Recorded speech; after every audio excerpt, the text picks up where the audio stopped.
2 students and 2 teachers are dead and at least 9 other people are injured after a shooting in North Georgia. The suspected shooter, 14-year-old student Colt Gray, is in custody at this time, as according to the Georgia Bureau of Investigation. The shooting happened at Appalachia High School, about 40 miles northeast of Atlanta. Their school year started a little over a month ago. What's up, everybody, and welcome back to the channel. Today's video is going to be a little bit different from what we usually cover. I want to talk about a tragedy that just unfolded yesterday, a school shooting at a high school in Georgia. The details are still emerging, but there are some shocking elements to this case that I think we need to discuss. So if you're not already subscribed, make sure you're hitting the subscribe button on the way in so you never miss what I got going on with this channel. And let's get into today's video. Also tonight, breaking news of the deadly school shooting in Georgia. It turns out the FBI was aware last year of the 14-year-old accused gunman. Tonight, we're learning more about the weapon that was used. And we're also learning more about the 4 victims, 2 of them students, 2 of them teachers. Eyewitness News reporter Safan Kim in the newsroom following the breaking details. Safan? Well, Sade, law enforcement officials tonight said the suspect used an AR-style weapon and that the carnage could have been worse if not for protocols that were enacted a week ago. All teachers have a device that can be activated to alert first responders of an active shooter. They're telling us to run. It is the grim reality students in America are facing today. An active shooter inside a school. This cell phone video showing the chaotic moment students scramble for safety after a gunman opened fire at Appalachia High School in Winder, Georgia. I was scared. I had so much fear. Like, I'm still shaking. I might not get to see my family again. I mean, my brother again. I was scared that he might not make it out. Parents showed up in panic. First responders raced to the scene. Students huddled together and prayed on the football field. One student says, as they hid in the back of the room with the door locked, someone pounded on the door saying, "Open up." Then more gunshots and screams. I said, "Son, please tell me you're joking." He said, "No, Mom, I'm not joking." He said, they're shooting in the school, and the shooter is right across the hall from me. This hits home for us. Being from Athens, just down the road, Marty and I, having a daughter that taught first grade just a few years ago, this is everybody's worst nightmare. Killed in the madness, 2 14-year-old students, Mason Schermerhorn and Christian Angelo, and 2 teachers, Richard Aspinwall and Christina Araimi. 9 others also shot and wounded, 8 students and 1 teacher. The massacre started after 10 this morning. 2 school resource officers assigned to the school immediately encountered the shooter. Law enforcement arrived on scene within minutes. The shooter, 14-year-old Colt Gray, a student at the school, immediately surrendered. The FBI says in May of 2023, it received an anonymous tip about the shooter. Online threats with photos of guns. His father told authorities they were for hunting and that his son didn't have access to them. The suspect denied making online threats. The Jackson County Sheriff's Office identified and located Gray, who is our suspect in this case. They conducted an investigation at that time, and there was no probable cause for arrest or to take any additional law enforcement action. Yesterday, a new student who had only been attending the school for 2 days carried out a deadly attack on his classmates and teachers. The shooter, 14-year-old Colt Gray, opened fire in the school, leaving 9 injured and 4 tragically dead. It's one of those events that leaves an entire community in shock and raises some really important questions about safety, responsibility, and how something like this could have even happened. Makes this story even more troubling is the fact that, according to FBI reports, the FBI was aware of this shooter before the incident even took place. Apparently, the suspect had been flagged for concerning online behavior or potential threat. The FBI was able to track down some threats that were made on Discord, and they ended up tracking down these threats to Colt Gray. But it was unclear that the warning signs back then were cause enough to raise suspicion. Could this tragedy have been prevented had the authorities acted faster or taken these warnings just a little bit more seriously? I never imagined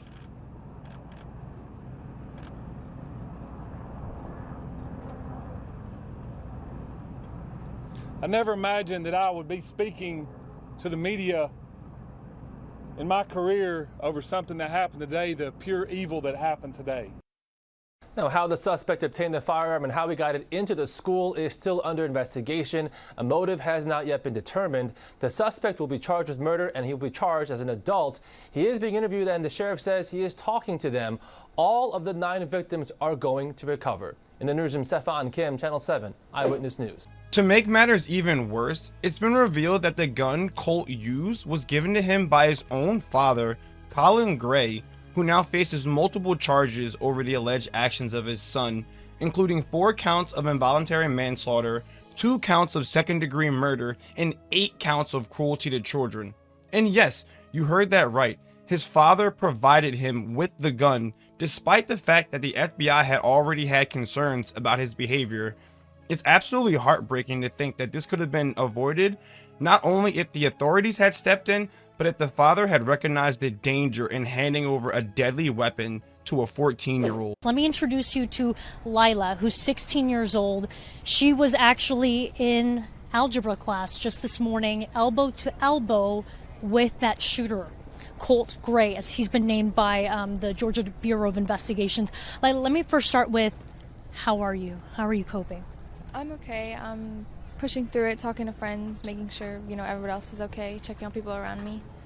Can you bring me back? What happened? I just remember, the moment that it happened, he was at the door, and I knew they were looking for him already, but he was at the door, and they almost let him in until they backed up, and then he turned away, and that's when you hear, the first rounds of fire. So he was in class with you, in algebra class, he left. Then he came back, was at the door, and then knocking to be let back in. Why? You told me something about the doors. Yeah, they lock automatically, so you have to be let in to come back into our classroom. So I think he wanted to come to us first. Come to you first to shoot? Yes, to shoot us class. And then he was at the door, student went to open the door, and then what happened? She backed away. I think she saw him, or maybe somebody said something, but I'm pretty sure she saw that he had a gun, and so she backed away. So she was about to let him into the class, you think, to shoot the students, saw that he had a gun, did not let him in. What happened next? He turns to the classroom to what would have been my right, and he just starts to shoot, and you hear about 10 to 15 rounds back to back. What did you hear? What did you think was going on in those moments?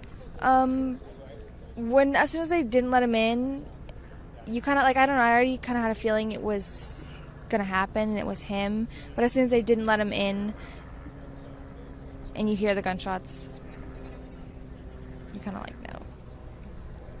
You knew that something very bad was happening next door. Did he ever say anything? No, he never really talked. He was pretty quiet. He wasn't there most times. Either he just didn't come to school or he just would skip class. But even when he would have talked, it was one-word answers or just short statements. You told me off camera you weren't surprised that he would be the shooter. Why is that? Just because when you think of shooters and how they act or things that they do, it's usually the quiet kid or that's a stereotype for it to be, and he was the one that fit that description in our class. Did you ever see the gun, or did the student that go to the door see the gun, describe it to you guys? No, I haven't talked with her after this. It was all pretty hectic, but I didn't see the gun. Did he ever have a hobby of guns, hunting? Did he ever talk about any of that? No, he never really talked. Can you tell me what it was like inside of the classroom when you hear those gunshots go off? How I heard that you helped to keep the other students calm, right? Yeah. Most of when we heard it, most people just dropped to the floor and kind of crawled in an area, piled on top of each other, lost a shoe when they were trying to get to a corner. The teacher turned off the lights, but we all just kind of piled together. And I pushed desks in front of us. I was just telling people oh, push desks in front of you, block in front of you, get low, things like that. And are there any metal detectors in the school? No. Not that I know of. Did you guys drill for active shooters? We know that some school districts do that. They were silent drills, so we stayed in our seats. The teachers kept teaching through them. I think it was more for the system of it instead of preparing us.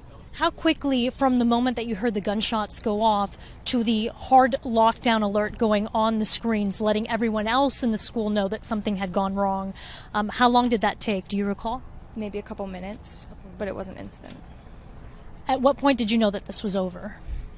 When the cops came in the room and asked us to put our hands up, asked us if we had anything, a little bit after that they let us all out.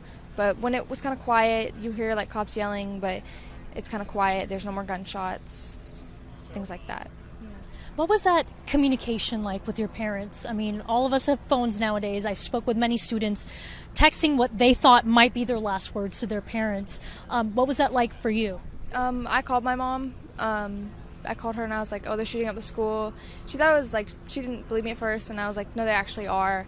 And I talked to her for a second and she was like, oh, I'm on my way right now. And then I was like, okay, I gotta go call other people. I text all my friends in the school, out of school, everywhere. And I'm just texting and calling kind of everybody. And what was that like leaving the school? I saw videos of officers escorting the students with their hands raised. What was that like for you? It was protocol, obviously, but I was glad it was over. Like, I was glad we were able to leave. I was looking for my friends that were there. I was comforting the ones that had been through a little bit of a harder time.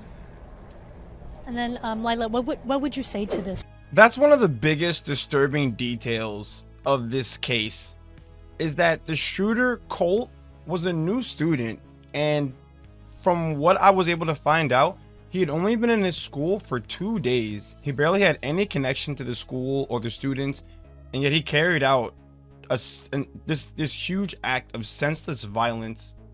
It makes you wonder, what was the motivation?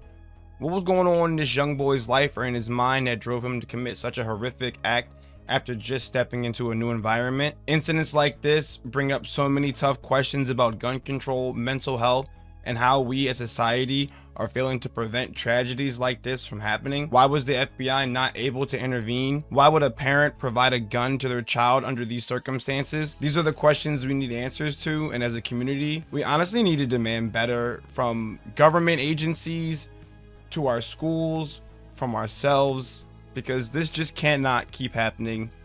It seems like this whole school shooting thing is becoming a trend in America now, and I don't like it. Something needs to happen, and this needs to get under control. But for now, my heart goes out to these families and everyone affected by this senseless act of violence. Let's not just let this be another tragic headline. Everybody needs to work together to make sure these kind of events stop happening in schools. If you have thoughts, leave them in the comments below. As always, stay safe, take care, and peace.